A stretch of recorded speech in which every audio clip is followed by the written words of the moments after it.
नमस्कार दोस्तों, बहुत स्वागत है आप सभी का। आज इस वीडियो के माध्यम से मैं आपको एक बहुत ही महत्वपूर्ण जानकारी प्रदान करने वाला हूं, जो कि ई श्रम योजना से संबंधित है। यह योजना भारत सरकार के श्रम एवं रोजगार मंत्रालय द्वारा प्रारंभ की गई है। इसके अंतर्गत श्रम और रोजगार मंत्रालय असंगठित क्षेत्र में कार्यरत समस्त कामगारों का एक राष्ट्रीय डेटाबेस तैयार कर रहा है, जिससे उन कामगारों के हितों को ध्यान में रखकर सभी सरकारी योजनाओं का लाभ सीधे उन्हें प्राप्त हो सके। इसके अलावा उनकी कार्यकुशलता के आधार पर उनको रोजगार के भी अवसर प्रदान किए जा सकें। इसके अंतर्गत प्रत्येक कामगार को एक पहचान पत्र प्रदान किया जाएगा, जिसे ई श्रम कार्ड या यूएएन कार्ड या NDUW कार्ड कहा जाएगा।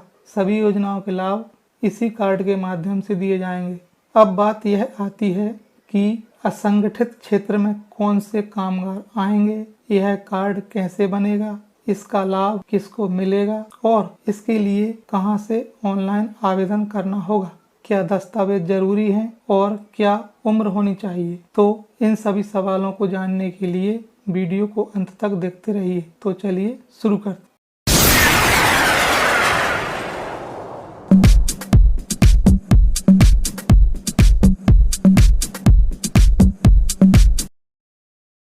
अब बात यह आती है कि ई श्रम योजना क्या है। तो ई श्रम योजना वास्तविक में केंद्र सरकार द्वारा शुरू की गई एक ऐसी योजना है जो देश में मौजूद हर एक असंगठित क्षेत्र के कामगारों का डाटा इकट्ठा रखने का काम करेगा, जिसके अंतर्गत असंगठित क्षेत्र के कामगारों की संपूर्ण जानकारी उपलब्ध रहेगी। इसके अंतर्गत एक कार्ड बनाया जाएगा जिसमें श्रमिक की सारी जानकारी उपलब्ध रहेगी। ई श्रम कार्ड स्कीम के तहत रजिस्टर्ड होने के बाद असंगठित क्षेत्र के कामगारों को केंद्र सरकार या राज्य सरकार द्वारा शुरू किए गए किसी भी योजना जो इन लोगों को सीधा लाभ दे सके का सुचारू रूप से संचालन करने में मदद मिलेगी, जिससे असंगठित क्षेत्र के कामगारों को सीधा और तेजी से लाभ मिल पाएगा।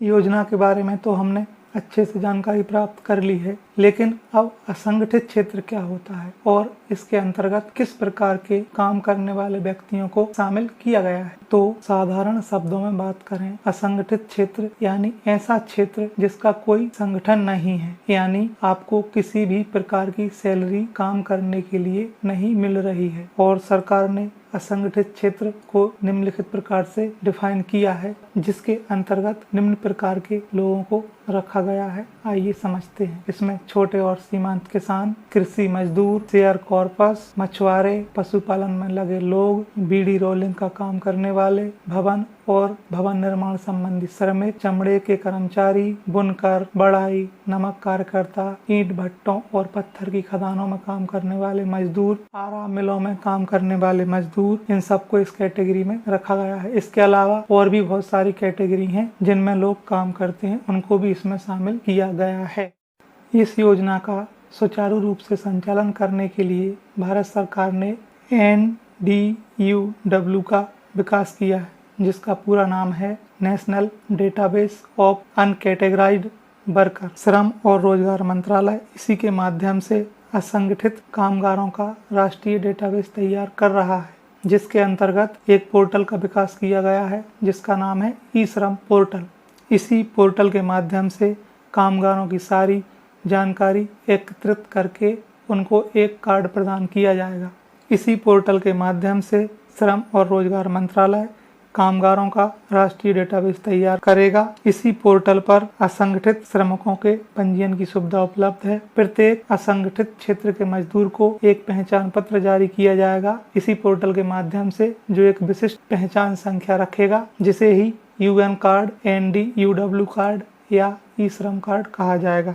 ई श्रम कार्ड बनने के बाद कुछ इस तरीके का दिखाई देगा, जिसमें असंगठित क्षेत्र के कामगार की या श्रमिक की सारी जानकारी उपलब्ध रहेगी, नाम, पता और उसका एक यूनिक नंबर। वैसे तो इस योजना में पंजीकृत कामगारों को बहुत सारे लाभ प्राप्त होने वाले हैं, लेकिन इनमें से मुख्य रूप से जो लाभ प्राप्त होंगे वो केंद्र सरकार और राज्य सरकार द्वारा चलाई जा रही कल्याणकारी योजनाएं हैं, जैसे सामाजिक सुरक्षा योजना, स्वास्थ्य योजनाएं, आर्थिक हितों से संबंधित योजनाएं और अन्य योजनाएं जो सरकारों द्वारा चलाई जा रही हैं। इसके अलावा प्रधानमंत्री सुरक्षा बीमा योजना का लाभ भी इस कार्ड के माध्यम से प्राप्त कर सकते हैं। जानकारी के अनुसार इस योजना का 1 साल का प्रीमियम भुगतान भी माफ कर दिया जाएगा। बात योग्यता की करते हैं तो इस योजना का लाभ लेने के लिए आवेदनकर्ता की उम्र 15 से 59 वर्ष के बीच होनी चाहिए। आवेदनकर्ता आयकर दाता नहीं होना चाहिए। आवेदनकर्ता EPFO या ESIC का सदस्य नहीं होना चाहिए। आवेदनकर्ता असंगठित क्षेत्र का कामगार होना चाहिए। ये इस योजना के मुख्य योग्यताएं हैं जो कि व्यक्ति को पूरी करना चाहिए।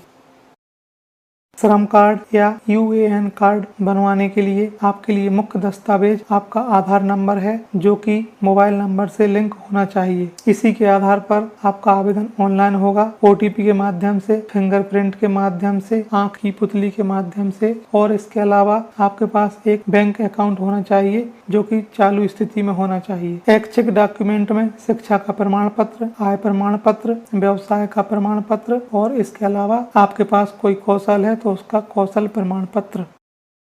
ऑनलाइन आवेदन के लिए हमें अपने ब्राउजर में सरकारी योजना सर्च करना है। सर्च करने के बाद इस तरीके का इंटरफेस दिखाई देगा। पहली लिंक पर क्लिक करना है, इसके बाद CSC पर क्लिक करना है और CSC डिजिटल सेवा पोर्टल पर क्लिक करना है। इसके बाद नीचे की तरफ स्क्रॉल करना है। स्क्रॉल करने के बाद 72 और 73 नंबर की लिंक हमारे काम की है। 73 नंबर लिंक में योजना की संपूर्ण जानकारी PDF में उपलब्ध है और 72 नंबर पर क्लिक करते हैं तो इस तरीके का इंटरफेस खुलेगा जो ऑनलाइन आवेदन करने के लिए फॉर्म है। इस फॉर्म में हम अपना मोबाइल नंबर इंटर करते हैं जो कि आधार कार्ड से लिंक है, तो उसके बाद एक मोबाइल नंबर पर OTP आता है और OTP को इंटर करते हैं तो हमारा फॉर्म ओपन हो जाता है। इसके बाद आगे की जानकारी भरने के बाद हम ऑनलाइन आवेदन करके अपना श्रम कार्ड या UAN कार्ड प्राप्त कर सकते हैं।